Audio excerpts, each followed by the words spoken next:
పరిశుద్ధుడవైన మా తండ్రి, మహోన్నతుడవైన మా దేవ, మహిమ కలిగినటువంటి మా రాజా, మీ పాద సన్నిధిలో చేరి మీ ప్రియ కుమారుడు మా రక్షకుడైన యేసు క్రీస్తు నామమున మీకు స్తోత్రమును చెల్లిస్తూ ఉంటున్నాం. ఇంతవరకు ఈ పరిచర్యలో మీరు మాకు సహాయపడుతూ వచ్చిన విధానము కొరకు స్తోత్రములు. మీ సన్నిధికి చేరి వచ్చిన వారిని బట్టి మిమ్మల్ని స్తుతిస్తున్నాం. ప్రభువా, ఇంకా మీ చిత్తమైతే రావలసిన వారిని మీరు నడిపించండి. నిలబడుతున్న మీ దాసుని మీరు కరుణించండి. అయోగ్యుడను నిష్ప్రయోజకుడను నాయన, మీ సన్నిధిని నిలిచి పరిచర్య చేయటకు ఏమాత్రము అర్హత లేనివాడను. మీరు నన్ను కరుణించి మీ కలవరి సిలువ రక్తము చేత మీరు నన్ను కడిగి పవిత్రపరచండి. మీ సిలువు చాటును మరుగుపరుచుకుని మీ ఆత్మపూర్ణిగా చేసి మీరు అభిషేకించి వాడుకునమని మీకు మనవి చేస్తూ ఉంటున్నాం. ఇదిగో నీ నోటి నా మాటలు ఉంచి ఉన్నానని మీరు సెలవిచ్చిన మాటను మీరు నా పక్షంగా నెరవేర్చండి. మీ వాక్యం ద్వారా మా అందరితో మాట్లాడుతురండి. మేము కలిసి ఎంతో భారముతో మీ సన్నిధిలో ప్రార్థనలు చేయనట్లుగా మీ కృపను దయచేయండి. నీకు విరోధముగా రూపింపబడిన ఈ ఆయుధం వర్ధిల్లదని మీ వాక్యను రాయబడిన మాట ప్రకారం శత్రుకరాలు లయపరచండి. మీరే అన్ని విషయాల్లో మీ నామమునకు మహిమ తెచ్చుకునమని మీ కృప కలిగిన హస్తములకు అప్పగించుకుంటూ మిమ్మల్ని స్తుతిస్తూ మీ కలవరి సిలువ రక్త ప్రోక్షణ కిందికి మమ్మల్ని తెచ్చుకుంటూ యేసు క్రీస్తు ప్రభు నామమున ప్రార్థించి స్తుతించి వేడుకొనుచున్నాం తండ్రి, ఆమేన్. యెషయా గ్రంథం 38వ అధ్యాయము 3వ వచనాన్ని అందరం కలిసి చదువుకుందాం.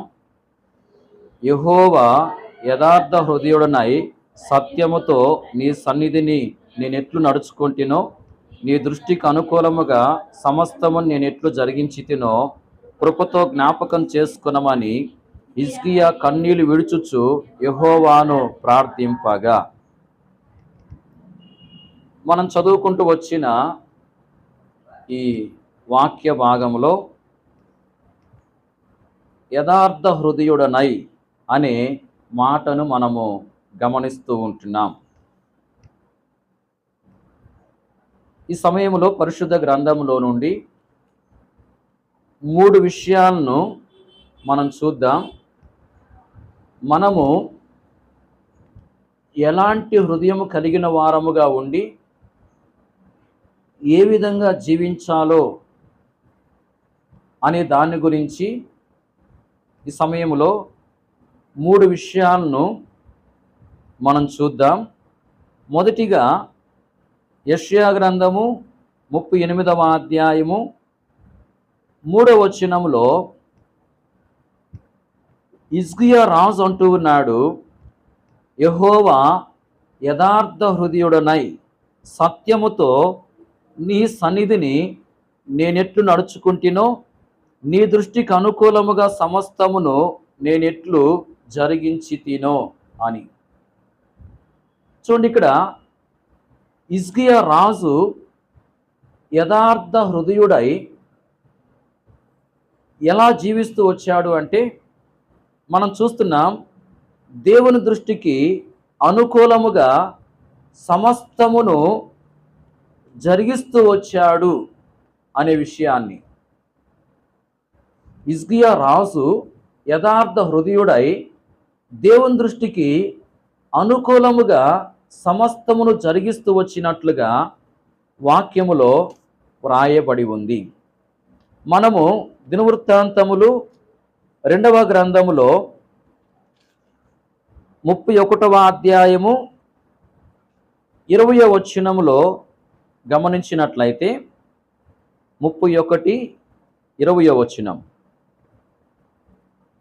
హిజ్కియా యూదా దేశమందంతటను ఇలాగున జరిగించి తన దేవుడైన యెహోవా దృష్టికి అనుకూలముగాను యథార్థముగాను నమ్మకంగాను పని చేయుచూ వచ్చాను. ఇక్కడేం రాయబడింది? యెహోవా దృష్టికి అనుకూలముగా అనే మాట వ్రాయబడి ఉంది. అంటే తాను యెహోవా దృష్టికి అనుకూలంగా పని చేయుచూ వచ్చినట్లుగా మనము చూస్తూ ఉంటున్నాం. మరి యెషయా గ్రంథములో 38:2లో మనం చూస్తా వచ్చాం. ఇక్కడ హిజ్కియా అంటున్నాడు, యథార్థ హృదయుడనై ఆ, నీ దృష్టికి అనుకూలంగా సమస్తము నేనెట్లు జరిగించి తినో అని. వాక్యములో ఏం రాయబడిందంటే హిజ్కియా యథార్థంగా ఉన్నాడని చెప్పి రాయబడింది. యెహోవా దృష్టికి అనుకూలంగా పనిచేస్తూ వచ్చాడని చెప్పి రాయబడి ఉంది. మరి ఇక్కడ హిజ్కియా కూడా ప్రార్థన చేస్తూ ఆ ప్రార్థనలో పలుకుతున్న మాట ఏంటంటే, యెహోవా నేను యథార్థ హృదయుడినై నీ దృష్టికి అనుకూలంగా సమస్తమును ఎట్లు జరిగించి తినో అంటా ఉన్నాడు. అంటే హిజ్కియా రాజు యథార్థ హృదయము కలిగిన వాడై ఉండి దేవుని దృష్టికి అనుకూలంగా సమస్తమును జరిగించిన వాడుగా ఉన్నాడు. మన జీవితంలో కూడా మరి హిజ్కియా రాజు వలె యథార్థ హృదయము కలిగినటువంటి వారమై ఉండి యెహోవా దృష్టికి అనుకూలముగా సమస్తమును జరిగించే వారంగా ఉండాలి. యెహోవాకు వ్యతిరేకంగా మనము జరిగించకూడదు. యెహోవాకు ప్రతికూలమైన కార్యాలు మనం చేయకూడదు. మనము యథార్థ హృదయులమై ఉండి మరి ప్రభు దృష్టికి అనుకూలమైన రీతిలో సమస్తమును జరిగించే వారంగా ఉండాలి. ఇక్కడ మరి హిజ్కియా యథార్థ హృదయుడై యెహోవా దృష్టికి అనుకూలంగా సమస్తమును జరిగిస్తా వచ్చిన వాడుగా ఉన్నాడు. అలా ఉండుటను బట్టి మరి ఏం జరుగుతూ వచ్చింది అంటే మనం గమనించవచ్చు. మరి ఇలాంటి జీవితాన్ని బట్టే దేవుడు ఏం చేశాడంటే హిజ్కియాకు మేలు చేస్తా వచ్చాడు. తాను మరణకరమైన రోగంతో బాధపడుతున్నాడు. వాస్తవంగా ఆ వ్యక్తి ఏం కావాలంటే చనిపోవాలి. యెషయా ప్రవక్త వచ్చి మరి దేవుడు చెప్పిన మాటలను హిజ్కియాతో చెప్పాడు. ఇక నీవు బ్రతకువు, మరి చనిపోబోతున్నావు, కాబట్టి నీ ఇల్లు చక్కబెట్టుకోమని. మరి ఇప్పుడు ఎప్పుడైతే ఆ యొక్క వర్తమానం హిజ్కియా వద్దకు వచ్చిందో వెంటనే హిజ్కియా ఏం చేశాడంటే మరి కన్నీళ్లు విడుస్తూ దేవునికి ప్రార్థన చేశాడు. అయ్యా, నేను యథార్థ హృదయం కలిగి ఉండి నీ దృష్టికి అనుకూలంగా సమస్తమును జరిగిస్తా వచ్చాను కదా, నన్ను జ్ఞాపకం చేసుకో అని చెప్పి దేవునికి ప్రార్థన చేశాడు. ప్రార్థన చేసినప్పుడు దేవుడు ఏం చేశాడంటే అతడు కన్నీళ్లు వేడును చూచి అతని యొక్క ప్రార్థనను అంగీకరించి మరి అతని యొక్క రోగాన్ని బాగు చేశాడు. అలాగే అతనికి 15 సంవత్సరాల ఆయుష్ను కూడా ఇచ్చినటువంటి వాడుగా ఉన్నాడు. గమనించండి, ఇక్కడ మరి మనం ఏం చూస్తున్నామంటే తాను యథార్థ హృదయం కలిగి దేవుని దృష్టికి అనుకూలంగా సమస్తము జరిగిస్తూ వచ్చిన దాన్ని బట్టి దేవుడు ఏం చేశాడంటే మరి అతని యొక్క రోగాన్ని బాగు చేశాడు. అతనికి 15 సంవత్సరాల ఆయుష్ను దయచేసిన వాడుగా ఉన్నాడు. తన ప్రార్థనలో మరి ఇలా నేను ఉన్నాను కదా ప్రభువా, నాకు సహాయం చేయి, నన్ను జ్ఞాపకం చేసుకో అని చెప్పి దేవుని అడిగినప్పుడు దేవుడు ఏం చేశాడంటే మరి అతని యొక్క కన్నీటిని చూశాడు, అతని యొక్క ప్రార్థనను అంగీకరించాడు. అతను జీవించినటువంటి ఆ జీవితాన్ని బట్టి అంటే యథార్థ హృదయుడై దేవుని దృష్టికి అనుకూలంగా సమస్తము జరిగిస్తూ వచ్చిన దాన్ని బట్టి ఆయన మరి అతనికి రోగాన్ని తొలగించి ఆయుష్నిచ్చినటువంటి వాడుగా ఉన్నాడు. మన జీవితంలో కూడా హిజ్కియా రాజు వలె యథార్థ హృదయులమై దేవుని దృష్టికి అనుకూలంగా సమస్తమును జరిగించే వారంగా ఉంటే మనకి ఏ సమస్య అయితే ఉందో ఆ సమస్య ఆ ప్రభు తొలగించేవాడుగా ఉంటాడు. మనకి ఏ అక్కర అయితే ఉందో ఆ అక్కర ప్రభు తీర్చేవాడుగా ఉంటాడు. మనకు ఎలాంటి ఇబ్బంది అయితే ఉందో ఆ ఇబ్బంది ఆయన దూరం చేసేవాడుగా ఉంటాడు. మరి ఇక్కడ హిజ్కియా రాజునకు మరణకరమైన రోగం ఉంది. ఆ రోగం ఏమైందంటే తొలగిపోతా వచ్చింది అతనిలో ఉన్న యోగ్యమైన జీవితాన్ని బట్టి. కాబట్టి మన జీవితంలో కూడా మరి యథార్థ హృదయులమై ఆయన దృష్టికి అనుకూలంగా నడుచుకుంటే మనకున్నటువంటి సమస్యలు, మనకున్నటువంటి ఇబ్బందులు, మనకున్నటువంటి ప్రతికూల పరిస్థితులు ఆయన తొలగించేవాడుగా ఉంటాడు. అలాగ మనకు ఆయన మేలు చేసేవాడుగా ఉంటాడు. కాబట్టి మనము యథార్థ హృదయులమై దేవుని దృష్టికి అనుకూలంగా సమస్తమును జరిగించే వారంగా ఉండి ఆ దేవుని ద్వారా మనం మేలు పొందుకోవాలని వాక్యం మనకు తెలియపరుస్తూ ఉంది. రెండో మాట మనం చూద్దాం. చూడండి, తిమోతికి రాసిన రెండవ పత్రిక, తిమోతికి రాసిన రెండవ పత్రిక 2వ అధ్యాయము 22వ వచనం. 2:22. తిమోతికి రాసిన 2వ పత్రిక 2వ అధ్యాయం 22. నీవు యవనేచ్ఛల నుండి పారిపోము, పవిత్ర హృదయులై ప్రభువునకు ప్రార్థన చేయ వారితో కూడా నీతిని, విశ్వాసమును, ప్రేమను, సమాధానమును వెంటాడము. చూడండి, ఇక్కడ పవిత్ర హృదయులై అనే మాట వ్రాయబడి ఉంది. మరి ఇక్కడ కొంతమందిని గురించి పౌలు ఏం చెప్తున్నా అంటే, పవిత్ర హృదయులై ప్రభువునకు ప్రార్థన చేయువారు అని చెప్తున్నాడు. కొంతమంది పవిత్ర హృదయం కలిగి ఉండి ప్రభువునకు ప్రార్థన చేసేవారుగా ఉన్నారు. మరి నీవు వారితో కూడా నీతిని, విశ్వాసమును, ప్రేమను, సమాధానమును వెంటాడుము అని చెప్పి పౌలు ఇక్కడ హెచ్చరిక చేస్తూ ఉంటున్నాడు. ఇక్కడ మనం గమనించే మాట ఏంటంటే, పవిత్ర హృదయులై ప్రభువునకు ప్రార్థన చేయువారు అనే మాట. కొంతమంది పవిత్ర హృదయం కలిగి ఉండి ప్రభువునకు ప్రార్థన చేస్తూ ఉన్నారు. మనము కూడా మరి పవిత్ర హృదయులమై ప్రభువునకు ప్రార్థన చేసే వారంగా ఉండాలి. మొదటి మాట ఏం చూసామంటే, యథార్థ హృదయులమై ప్రభు దృష్టికి అనుకూలంగా సమస్తమును జరిగించే వారంగా ఉండాలి అనే దాని గురించి చూసాం. రెండోది ఏం చూస్తున్నామంటే, పవిత్ర హృదయులమై ప్రభువునకు ప్రార్థన చేసే వారంగా ఉండాలి. మనము మరి పవిత్ర హృదయం కలిగి ఉండి ప్రభువునకు ప్రార్థన చేయాలి. పరిశుద్ధ గ్రంథములో, దానియేలు గ్రంథములో మనం పరిశీలించినట్లయితే, దానియేలు పవిత్రంగా బబులోను దేశంలో జీవిస్తూ వచ్చినట్లుగా వ్రాయబడి ఉంది. మనము మొదటి అధ్యాయంలో చూస్తే, రాజు తినే భోజనాన్ని తిని, రాజు పానం చేసే ద్రాక్షారసం తాగి తన్ను అపవిత్రపరచుకొనకూడదని దానియేలు ఉద్దేశించిన వాడుగా ఉన్నాడు. అంటే రాజు భుజించే భోజనం తినడం ద్వారా, రాజు పానము చేసే ద్రాక్షరసం తాగడం ద్వారా తనలోనికి ఏమొస్తుందంటే అపవిత్రత చేస్తుంది. కాబట్టి అపవిత్రత రాకుండా ఉండేదాని కొరకై ఆ యొక్క భోజనం, ఆ యొక్క పానాన్ని నిరాకరించాడు. వేరే భోజనాన్ని ఇప్పించమని చెప్పి అడిగినట్లుగా మనం చూస్తూ ఉంటున్నాం. అంటే అక్కడ తాను పవిత్రంగా ఉన్నాడు, మరి అపవిత్ర పరుచుకొనకుండా జాగ్రత్త పడతా వచ్చాడు. అంటే అపవిత్రత తనలోకి రాకుండా జాగ్రత్త పడతా వచ్చాడు. అంటే దానియేలు పవిత్రంగా జీవిస్తూ ఉన్నాడు బబులోను దేశంలో. పవిత్రంగా జీవిస్తూ ఉన్నటువంటి యొక్క దానియేలు మరి 2వ అధ్యాయములో దేవునికి ప్రార్థన చేసిన వాడుగా ఉన్నాడు. మనం గమనించవచ్చు, మరి రాజు నెబుకద్నెజరు రాజు ఒక కలగన్నాడు, ఆ కళ మర్చిపోయాడు. ఆ కళను, దాని యొక్క భావాన్ని చెప్పాలి అని చెప్పి మరి మంత్రజ్ఞులను వాళ్ళందరినీ పిలిపించి అడుగుతా వచ్చాడు, వారికి ఆజ్ఞాపించాడు. వాళ్ళు ఏమన్నారంటే, నువ్వు కళ చెప్తే దాని యొక్క భావాన్ని చెప్తాము అన్నారు. ఆ కళ రాజు మర్చిపోయాడు. కళను, దాని యొక్క భావాన్ని చెప్పమంటా ఉన్నాడు. వారు చెప్పలేకపోయారు, మా వల్ల కాదంటా వచ్చారు. అప్పుడు మరి రాజుకు చాలా కోపం వచ్చింది. మరి జ్ఞానులందరినీ, తన దేశంలో ఉన్న జ్ఞానులందరినీ చంపమని చెప్పి ఆజ్ఞాపిస్తా వచ్చాడు.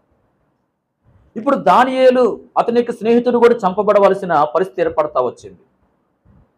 అప్పుడు మరి ఎందుకు ఈ పరిస్థితి వచ్చిందని చెప్పి దానియేలు తెలుసుకున్నాడు.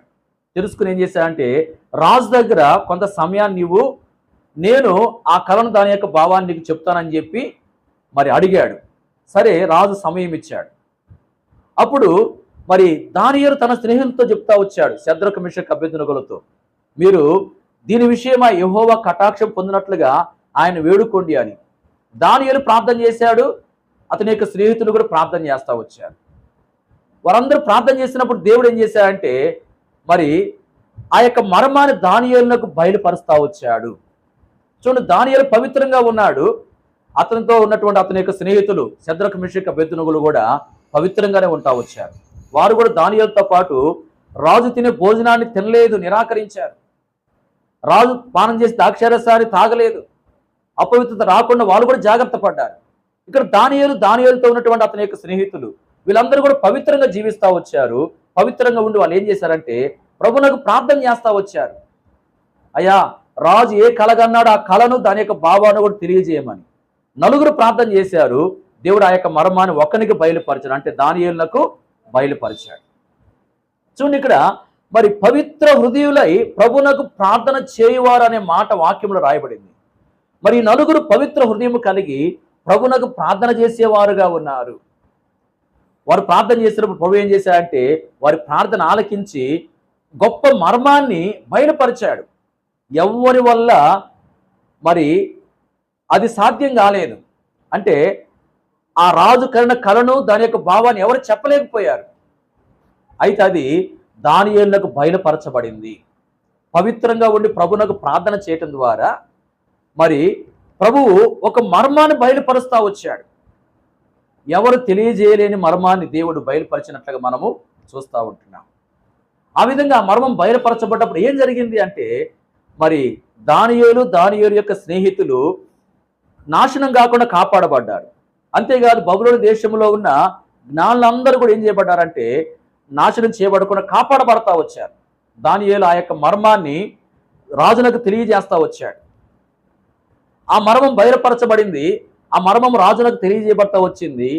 కాబట్టి మరి దానియేలు, శద్రకు, మేషకు, అబేద్నెగోలు ఇంకా మిగతా వాళ్ళు కూడా మరి నాశనం కాకుండా తప్పించబడతా వచ్చారు. చూడండి, ఇక్కడ పవిత్ర హృదయం కలిగి ప్రభునకు ప్రార్థన చేసే అనుభవాన్ని ఈ నలుగురు కలిగి ఉండటం ద్వారా వారికి మేలు కలిగింది.